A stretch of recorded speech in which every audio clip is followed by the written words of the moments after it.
Good morning and welcome. I'm honored to be here and conducting this keynote lecture and panel afterwards. It's regarding ethics in science, which is the most of the talks of the previous days that we actually heard from different perspectives on the other panels. But firstly, I would like to introduce you Professor Shelley Hendricks, Head of Department and Professor of Agricultural Economics from the University of Pretoria. And she's a very prominent scientist and security policy expert. And she contributed very much during her career in developing food security in Africa. So I'll ask Professor Shelley Hendricks to come to the stage and give us the introductory keynote speech. Welcome.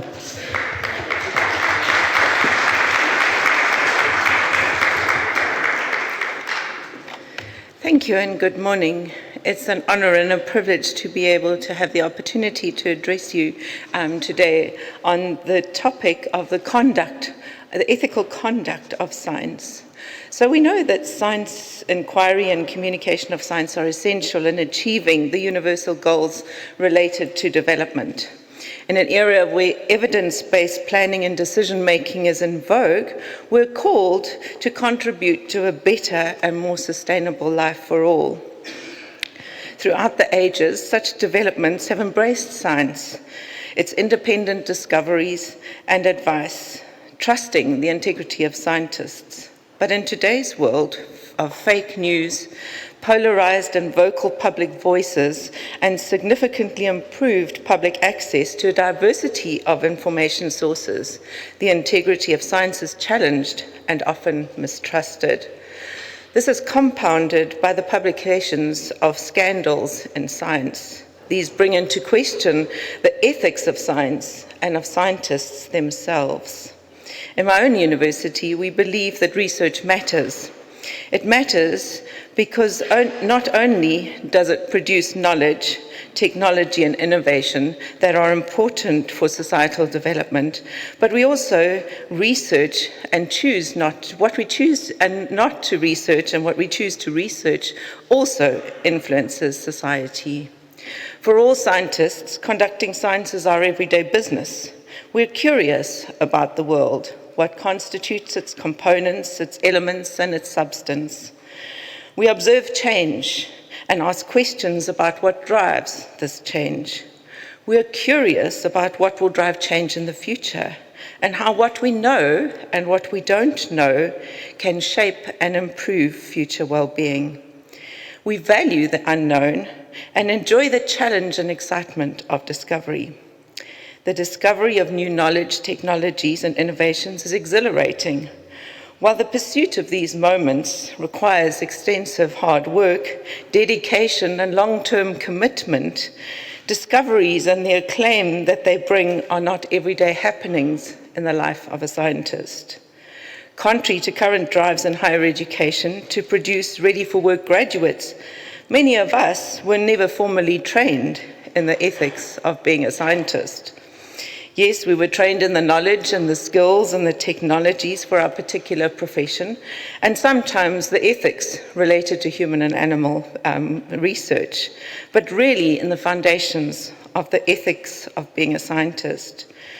We learned much of what we know about identifying research problems, selecting samples, collecting experiments, conducting experiments, analysis, writing up results and drawing conclusions, as well as how to publish and present research from our mentors, or perhaps sometimes simply on the job. Each of these research components demands integrity and the highest level of ethical behavior. When scientists are not honest, responsible, and acting independently, they bring the credibility of the scientific community into disrepute and mistrust, breaking the social and moral contract between science and society. Scientists have long maintained an informal system of ethics and guidelines for conducting research.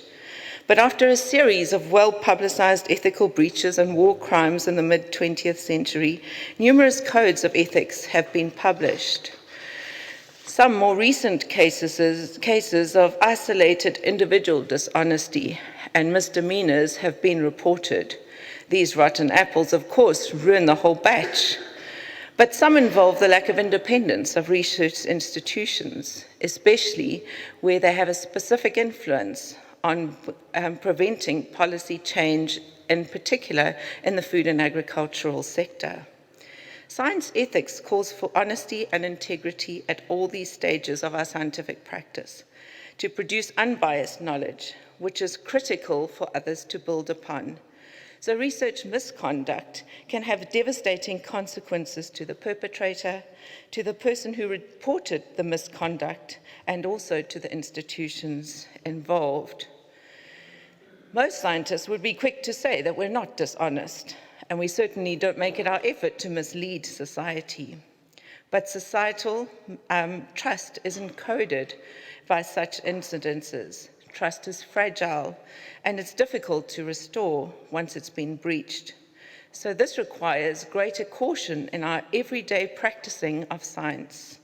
We cannot afford to be sloppy or inattentive in our responsibilities to conduct science in an irreproachable manner at every stage of the process.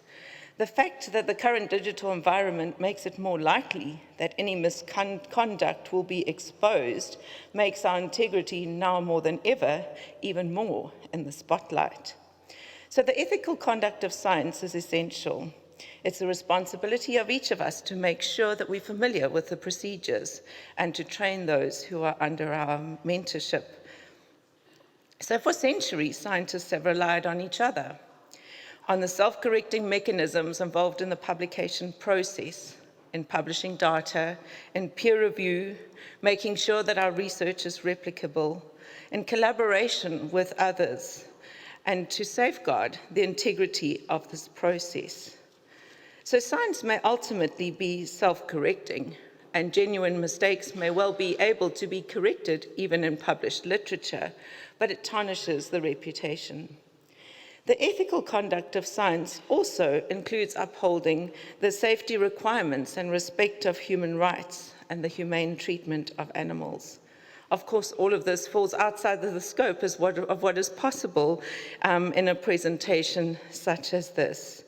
I won't be exploring this. Many of these issues have been extensively discussed in other sessions, drawing to our attention the growing applications of artificial intelligence, digital technologies, and big data harvesting. These all bring new challenges. Many of the new elements have to be included in ethics applications, and due to these technologies, the need to protect personal privacy becomes even more important. So formally, research misconduct is defined as fabrication, falsification, or plagiarism in the proposing, performing, or reviewing of research, or in reporting of results. So of course, fabrication is about making up results. The famous Darwin Piltdown Man scandal is one of the scandals that had science fooled for 40 years. But falsification and manipulation of research materials, equipment, processes, or changing and omitting data are things that are less commonly seen, but yet we have to be so alert to. And these elements are seen in many of our publishing strategies. Two famous cases in Schoen and Slilsky show us that Slilsky, for example, was publishing one paper every 10 days and including the names of many authors who had no idea that they were actually being included in the fabricated research. So we have to be alert to many different components and the devious means of some people. Plagiarism, of course, is something that we are continuously presenting to our students and trying to make sure that they follow procedures, but it happens in professional science as well. So what motivates such behavior? The modern scientist faces intense competition, and it's further burdened by difficult and sometimes unreasonably regulatory environments. In addition, the changing nature of collaborative efforts, the quickening pace and increasing complexity of research endeavours, and the growing emphasis on commercialisation of research outputs have combined to raise the stress for scientists. We live in a complex world in public service and universities, in publicly and privately funded research institutions, or in the private sector itself. For those in public institutions, we are not divorced from either private or public influences, but increasingly expected to raise funds from the private sector while striving to attain increasingly complex performance targets. These performance targets are driven not only by performance on a personal level, but drive resource allocation at all levels of academic institutions, as well as in the ranking of institutions. So the race is on at a personal level, as well as at an institutional level. These criteria continually change, becoming more demanding and more complex to measure, the latest being our demand to report on SDG indicators. So falsification, fabrication, and plagiarism are some of the strategies used by ambitious scientists, but these are not the only ones. The massification of publication outputs is very common. Cookie-cutter research that reproduces and pushes up publication numbers, the carving up of reports to squeeze out the maximum number of papers, the incredible rise of predatory journals, and they add to this list of misdemeanors.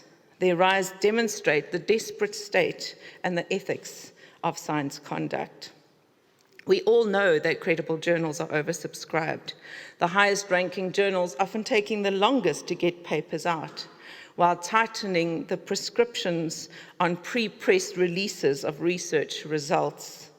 Yet the race is on to get those results published. The sheer number of submissions puts a significant strain on editors and associate editors of journals to identify this unethical conduct and misdemeanors and to get rid of these threats that choke the reviewing process. This requires that editors act with extreme caution to identify these particular papers. Meanwhile, the turnaround and release of results constrains the progressive and iterative steps of building science knowledge. Scientists are not the only ones driven by performance targets.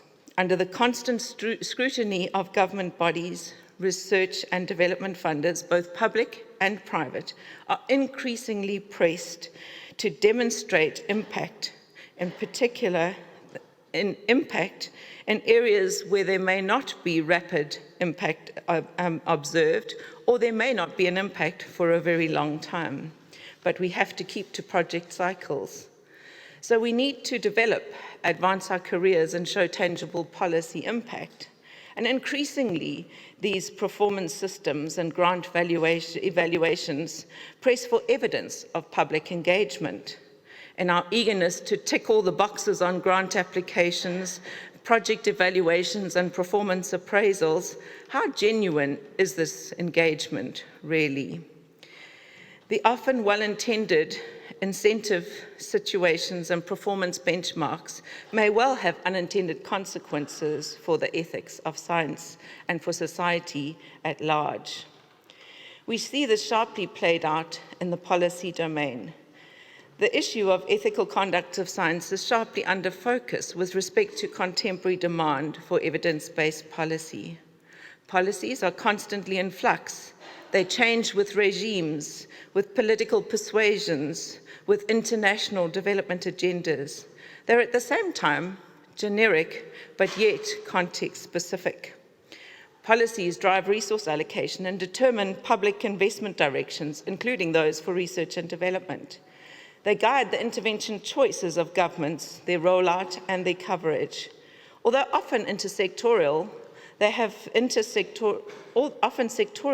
have intersectorial impacts that cannot be ignored.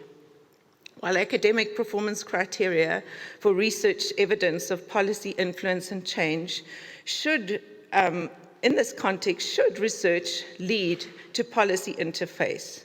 Or should we rather value the independence and integrity of science and find other mechanisms to synthesize the vast range of research required for policy considerations? As I've mentioned, the ethics of conduct of science influences the area and the choice of subject that we make for where we wish to make this impact in our lives. Topic selection is, of course, guided by our moral conscience and shaped by our ethics. In my domain, which is food policy analysis, this often leads to facing a crossroads between scientific rigor and the rights of human beings. For example, traditional research of the impact of interventions of food security and nutrition would require the random selection of participants and the random selection of a control from a similar population. This is quite simply inhumane if you're talking about deprivation and starving of people in order to determine the impact of not having that particular policy. But as I work in the applied science field, I want to draw a few more examples of ethical quandaries encountered by the application of science and the assessment of policy impact, and to show how many of these new metrics are pushing us beyond the boundaries of ethical conduct. We've heard much about the ethics of fundamental science, and I certainly used and draw on this research in the science that I practice. But as I'm not an expert in foundational science, it would be unethical for me to go down giving examples along that route. So I wish to give examples from policy research to underscore the necessity of ethical conduct and conducting research that requires input from various different disciplines. So I have a strong moral imperative in applying my mind to research where progress can make an impact on people's lives.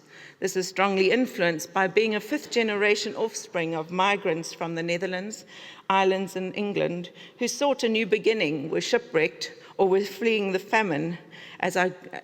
From this, I grew up in a privileged, albeit middle-class family in South Africa. Around me, the injustices and suffering of repression etched the desire to make a difference in my country and on the continent. While I cannot afford for 1 minute to claim that I understand what it's like to walk in the shoes of many of my fellow South Africans, I do commit to trying to help and at least to raise the profile of these daily sufferings. But where do you start? Many of the most pressing research questions in today's society are complex and complicated. Untangling them requires that you move beyond your siloed science and include researchers from other disciplines. Whether this is tackled in a multidisciplinary or a transdisciplinary fashion depends on the skills of the research leader and the willingness of the team to move beyond the comfort of their own disciplines to working in a truly integrative manner. There are challenges and limitations to both approaches, but transdisciplinary approaches are often more messy. They're less linear, and they require the inclusion of members of society that we don't traditionally see as part of the research team. So the need for such approaches raises a number of interesting questions on the ethical conduct of science. Participants in such work requires a relook at our typical knowledge production systems and paying attention to issues in the ethical conduct that perhaps do not surface in traditional science fields, but that overlap with ethics in law, social sciences, and economics. So food security itself is firmly entrenched in the same human rights as the Nuremberg Code, and looking at finding ways in which we can help to respect the rights of people to gain food, to protect their access to food, for governments to fulfill the need and the means of being able to access those and ensuring the equitable distribution of food, and stepping in when necessary to provide for people in need. So most development plans in countries ensure to ensure food security for all people. Yet governments are struggling to identify what this means and what is necessary to achieve these goals. even more so in Africa, where food insecurity is fragile, and the cost and the risks involved with inappropriate policy choice could throw millions into starvation. So food is both a means for peace, but it's also a mechanism of manipulation, threatening to topple governments or win votes for power. So research in this domain carries an enormous burden, a political, economic, social, and cultural burden that's deeply interlinked and fragile. Given the complexity of these issues, how do politicians decide on which decisions to take? Well, probably not appropriate to say, most decisions are probably taken without us, without the evidence base of science, largely because we're not good at packaging our work or getting it onto the table of the politician, or we simply don't engage at all. To change this, we need relationships and trust. But do we lose our independence in building this trust? Swaying to political objectives when perhaps the research evidence suggests otherwise? Do we act responsibly? Do we have the knowledge necessary to guide policy? Is it timely, salient, and relevant? Do we shrink away in fear or boldly state what we know? How do we handle conflicting evidence? What if it's biased? What if it's miscalculated? What if it's misguided? So we need to become conscious of the need for independent research, but also for the need for consensus. Individuals cannot play the policy advisory role alone.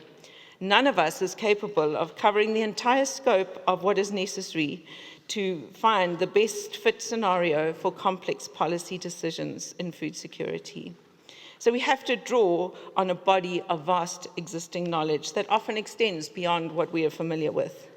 While systemic reviews and Delphi techniques can find common themes, commonalities, and individuals and machines can try to conduct vast analyses of looking for patterns, appropriate policy options and guidance to decision makers can only come through individuals, through the scientific literature that we bring to the table and to the recommendations.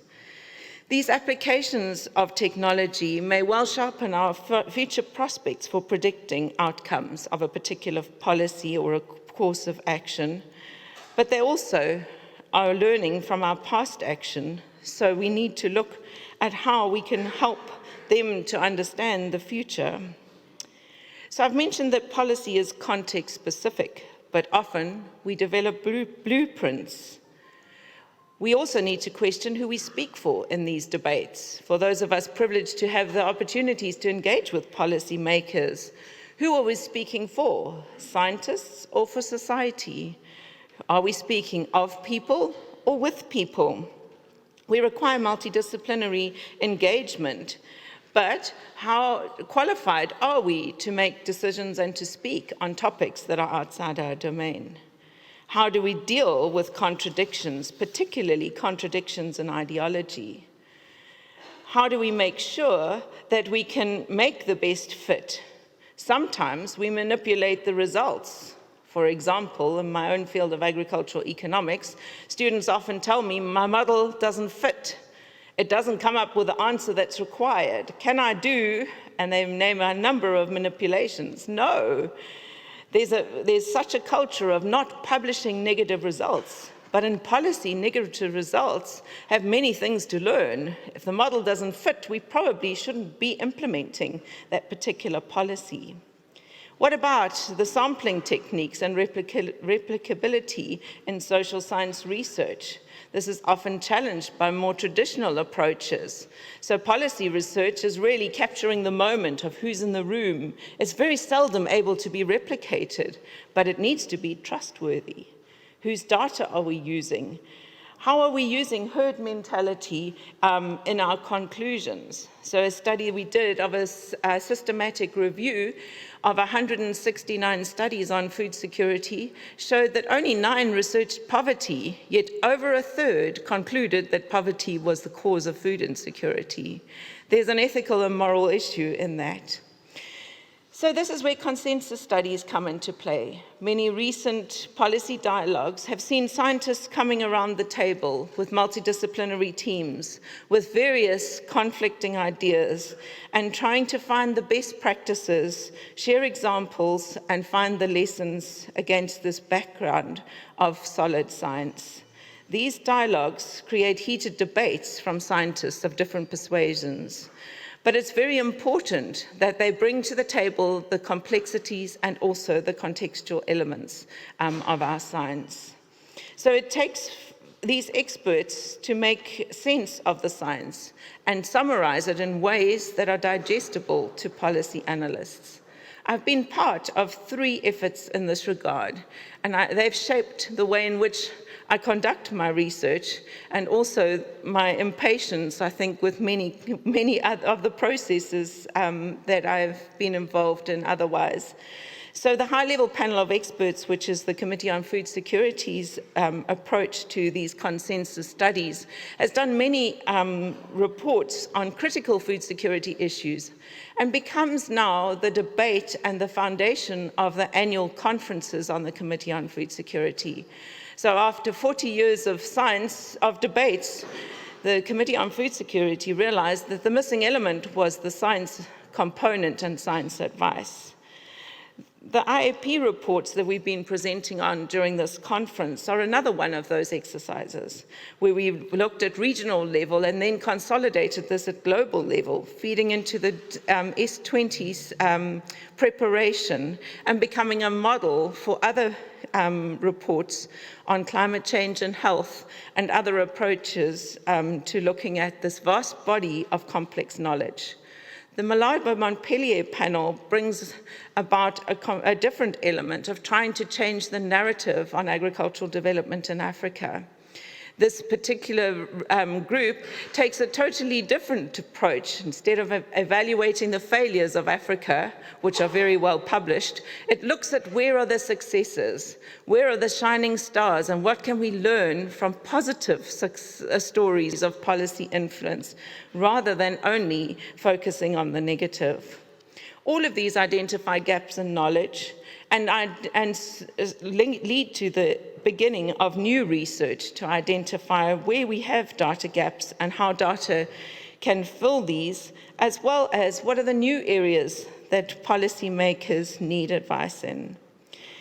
So in concluding, each discipline has its own ethical considerations, but increasingly we pressed into showing that our work has policy relevance, has influenced policy, and led to tangible change. While many of us would love to claim this, I think it is unethical for us to do this in many instances. So if you think of policy cycles are very short, politicians are in power for 4 to 5 years, even they struggle to get policies changed. And now in the short phase of a cycle, we're expected to show the same. So I wonder if the entire research system is not expecting too much of us. Should this criterion apply to all research? Is the requirement not creating expectations that can lead to unethical practices that go beyond the traditional classifications of misrepresentation and misconduct? Herd mentality and conclusions mislead and guide policymakers. We need some form of moderation. We need the seasoned reasoning around the table, and we need a moral compass that can guide us in identifying these critical components and guiding our action in this domain. So the responsibilities for policy influence are exceptionally high. The risks of public policy experiments and misinformation can have significant consequences for achieving the very goals at the center of the Sustainable Development Goals, to leave no one behind in development. As the fourth industrial revolution brings about more and more data, increases our capacity for analysis of large sets of data, machine learning tells us more about how we act. When it comes to policy support, there can be no substitute for sound ethical conduct of independent research across multiple domains, and a need for building consensus on complex public matters. Thank you.